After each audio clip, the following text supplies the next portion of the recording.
대통령 공소 유지에는 별 문제가 없을 것이라는 얘기를 하는데 이수희 변호사님. 예.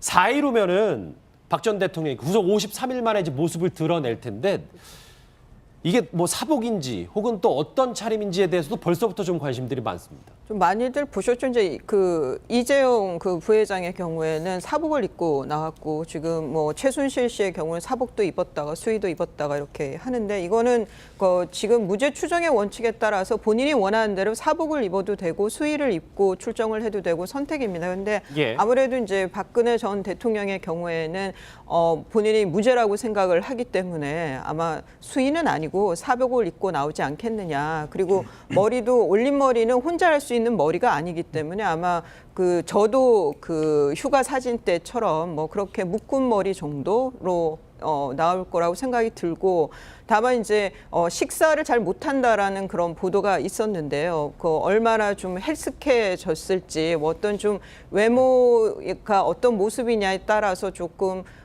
반향이 그나마 좀 있지 않을까 이런 생각도 해봅니다. 예. 예, 이현정 의원님 네. 오늘 오전에 그 집업에 일반인들이 그 방청권을 받으려고 줄 서 있는 모습을 지금 보실 텐데 네. 이만큼 재판에 지금 관심들이 많아요. 네. 저희가 실제로 생중계로 좀 그 모습을 지켜볼 수 있나요? 일단 지금 재판부에서는 일단 아마 출정하는, 그러니까 재판정에 지금 들어오는 모습, 그까지는 일단 공개를 할 것 같습니다. 근데 재판 자체는 이제 물론 비공개를 하고 지금까지 보니까 이제 한 417호 대법정에 한 150명 정도 들어갈 수 있는데 일반인한테 배정된 게 한 68석 정도 돼요. 근데 지금까지는 한 7.7대 1 정도 된다고 그래요.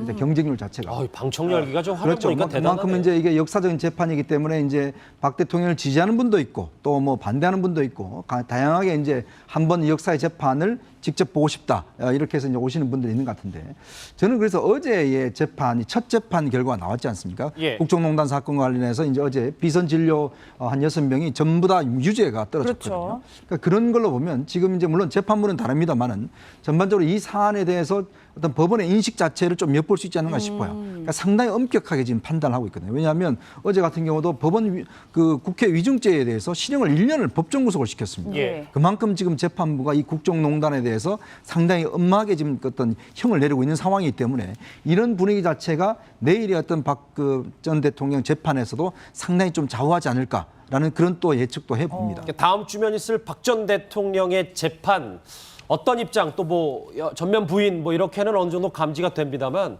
사실 지금부터 볼 이 대목을 살펴보면 앞으로 있을 재판에서 박 전 대통령의 태도도 좀 점쳐볼 수 있을 것 같습니다. 자, 박근혜 전 대통령의 옥중 신문조서 아주 일부가 한 매체를 통해 좀 공개되는데 화면을 같이 보시죠. 네, 나오는군요.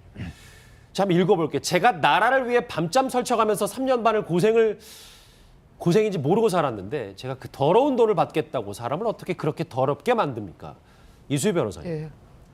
저걸 어떻게 저희가 판단해 봐야 될까요? 그러니까 이 단어가 굉장히 좀 이런 걸 원색적이라고 표현해야 되는 이제 격한 감정이 좀 읽히죠. 이 조서를 봐도. 그런데 박근혜 전 대통령의 경우에는 이제 뇌물죄라고 하는 그 뇌물이라는 단어 그리고 뇌물죄라는 죄명에 너무 큰 거부감이 있다 보니까 법적인 해석이라든가 사실관계에 대해서는 지금 좀 엉뚱한 방향으로 가고 있는 것 같아요. 이게 뇌물이라고 그래서 언제나 다 뒤쪽으로만 받고 은밀하게 받는 것만이 뇌물이 아닌 건데 그렇게 좀 그 협소하게 뇌물죄 전체에 대해서 제대로 지금 이해를 못하고 있는 것이 아닌가. 그런 면에서 변호인들이 변호하는데도 상당히 어려움이 있고 아마 이 조서를 받는데도 그 수사 검사들이 좀 많이 답답했겠다라는 그런 느낌을 좀 저는 조서를 보면서 봤습니다. 예, 허 교수님 저는 이제 사람을 어떻게 그렇게 더럽게 만듭니까? 이 말이 귀에 들어오는데 이 말 속을 들여다보면 누군가 나를 이렇게 만들고 있다. 누가 나를 더럽게 만들고 있다. 뭐 이런 취지의 얘기인 것 같아요. 그렇죠. 본인은 뭐 지금 어쨌든 뭐 국익을 위해서 공익을 위해서 이렇게 공익재단을 만들고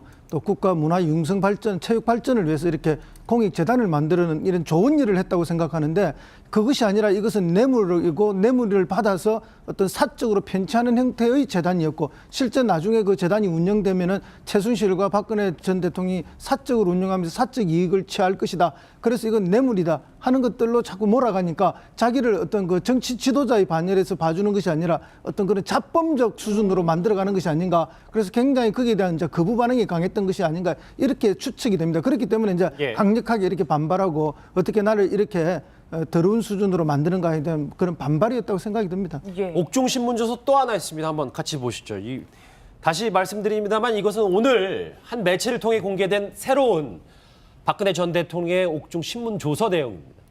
최순실 씨를 좀 질문을 했나 보더라고요. 그래서 최순실이 유치원을 한 적이 있기 때문에 최원장이라고 불렀다. 다음 것 또 있습니다. 같이 보시면 저 부분이 아마 그 정규제 TV와 인터뷰와도 크게 다른 내용이 아닌 게 삼성동 사저 관련해서 자택 관련해서 전혀 사실이 아니다. 제가 개인적으로 고용한 오래된 자택 사저 관련이 있었고 월급도 제가 지불했습니다. 이런 얘기를 하네요.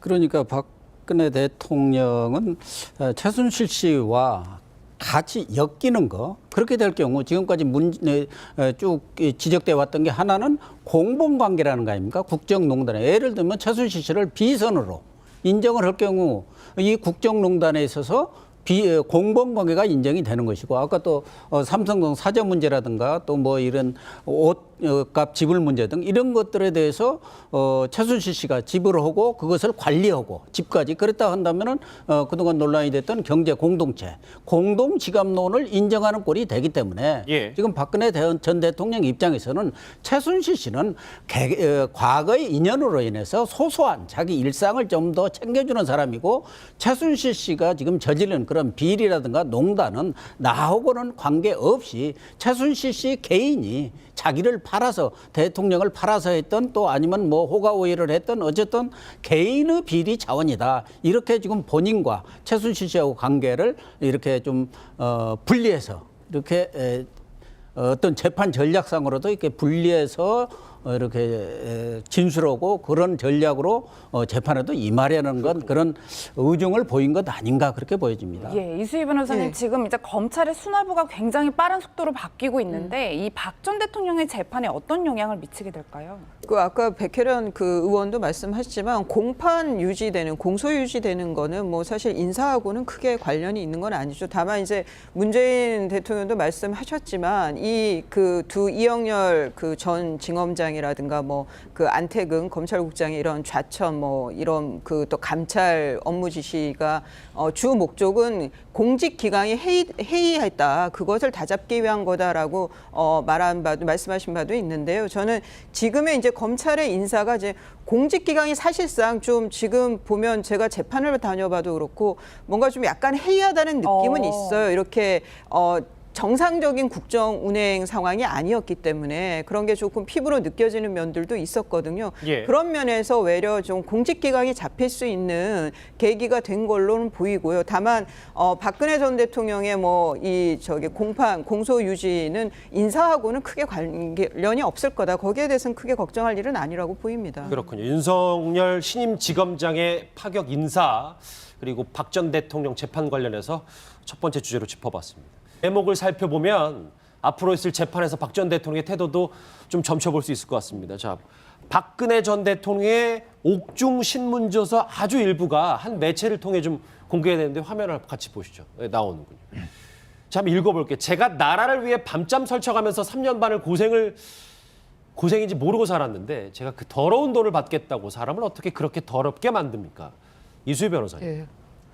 저걸 어떻게 저희가 판단해 봐야 될까요? 그러니까 이 단어가 굉장히 좀 뭐 이런 걸 원색적이라고 표현해야 되는 이제 격한 감정이 좀 읽히죠. 이 조서를 봐도. 그런데 박근혜 전 대통령의 경우에는 이제 뇌물죄라고 하는 그 뇌물이라는 단어 그리고 뇌물죄라는 죄명에 너무 큰 거부감이 있다 보니까 법적인 해석이라든가 사실관계에 대해서는 지금 좀 엉뚱한 방향으로 가고 있는 것 같아요. 이게 뇌물이라고 그래서 언제나 다 뒤쪽으로만 받고 은밀하게 받는 것만이 뇌물이 아닌 건데 그렇게 좀 그 협소하게 뇌물죄 전체에 대해서 제대로 지금 이해를 못하고 있는 것이 아닌가. 그런 면에서 변호인들이 변호하는데도 상당히 어려움이 있고 아마 이 조서를 받는데도 그 수사 검사들이 좀 많이 답답했겠다라는 그런 느낌을 좀 저는 조서를 보면서 봤습니다. 예, 허 교수님 저는 이제 사람을 어떻게 그렇게 더럽게 만듭니까? 이 말이 귀에 들어오는데 이 말 속을 들여다보면 누군가 나를 이렇게 만들고 있다. 누가 나를 더럽게 만들고 있다. 뭐 이런 취지의 얘기인 것 같아요. 그렇죠. 본인은 뭐 지금 어쨌든 뭐 국익을 위해서 공익을 위해서 이렇게 공익재단을 만들고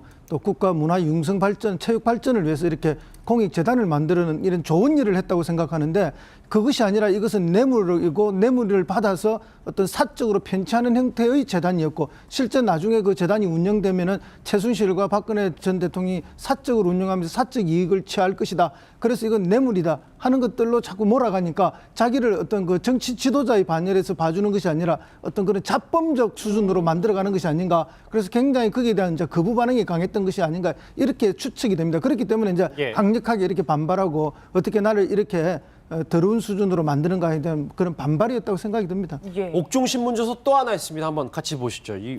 다시 말씀드립니다만 이것은 오늘 한 매체를 통해 공개된 새로운 박근혜 전 대통령의 옥중신문 조서 내용입니다.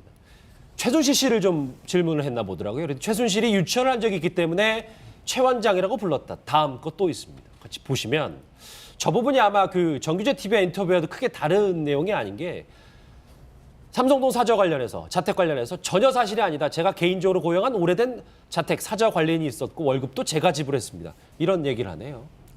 그러니까 박근혜 대통령은 최순실 씨와 같이 엮이는 거 그렇게 될 경우 지금까지 쭉 지적돼 왔던 게 하나는 공범관계라는 거 아닙니까? 국정농단에 예를 들면 최순실 씨를 비선으로 인정을 할 경우 이 국정농단에 있어서 공범관계가 인정이 되는 것이고 아까 또 삼성동 사저 문제라든가 또 뭐 이런 옷값 지불 문제 등 이런 것들에 대해서 최순실 씨가 지불을 하고 그것을 관리하고 집까지 그랬다 한다면은 그동안 논란이 됐던 경제 공동체 공동 지갑론을 인정하는 꼴이 되기 때문에 예. 지금 박근혜 전 대통령 입장에서는 최순실 씨는 과거의 인연으로 인해서 소소한 자기 일상을 좀 더 챙겨주는 사람이고 최순실 씨가 지금 저지른 그런 비리라든가 농단은 나하고는 관계없이 최순실 씨 개인이 자기를 팔아서 대통령을 팔아서 했던 또 아니면 뭐 호가오해를 했던 어쨌든 개인의 비리 자원이다. 이렇게 지금 본인과 최순실 씨하고 관계를 이렇게 좀 분리해서 이렇게 어떤 재판 전략상으로도 이렇게 분리해서 이렇게 진술하고 그런 전략으로 재판에도 임하려는 건 그런 의중을 보인 것 아닌가 그렇게 보여집니다. 예, 이수희 변호사님 예. 지금 이제 검찰의 수뇌부가 굉장히 빠른 속도로 바뀌고 있는데 이 박 전 대통령의 재판에 어떤 영향을 미치게 될까요? 그 아까 백혜련 그 의원도 말씀하셨지만